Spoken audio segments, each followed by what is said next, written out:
আলাইকুম কাকা। ওয়ালাইকুম আসসালাম ভাতিজা। আজান তো দিয়ে দিচ্ছে, চলেন আমরা সবাই নামাজটা পড়ে আসি। ভাতিজা আসলে ব্যাপার কি, তোমার তো আসলে এর আগে এরকম ভাবে দেখি নাই। ওই মন ব্যাপার কি, টুপি মাথায় দিয়ে কোনে যাবে? বোঝো না, আজকে বলেছে তার ইফতারি, যত সবাই ইফতারির খাবার ধান্দা। ও তাইলে ওই ইফতারি খাওয়ার জন্য ওই টুপি মাথায় দিয়ে নামাজ তা নাহলে কালকের দিন আগেও দিয়েছে রাষ্ট্রীয় রেখাতি।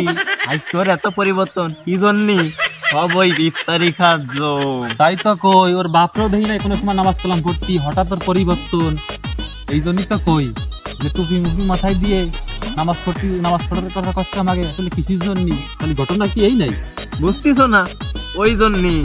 ও তাহলে ঘটনা চাচা বিষয়টা সেরকম না, হিদায়াত কখনো বলে আসে না। আসলে রমজান মাস চলে আসছে, রোজা থাকি, নামাজ 5 ওয়াক্ত পড়ি, এজন্যই আপনাদেরকে দাওয়াত দিতে আসলাম, দেখে আপনি গেলে আমারও কিছু একটু লাভ হবে, তাই বিষয়টা তাই। আসলে ভাতিজা তো কথাগুলো খারাপ বলি নাই, আসলে আমাদেরও তো মরে যাচ্ছে হবে। আমরা তো অনেক খারাপ কাজ করেছি, আসলে আমাকে এখন ভালো হয়ে যাওয়া উচিত। রমজান মাস আইছে, রোজা থেকে নামাজ না পড়লে তো হবে না। আমরাও যাই ভাতিজা, শুধু চলবে নামাজ পড়ে আসি। চলেন তাই করি।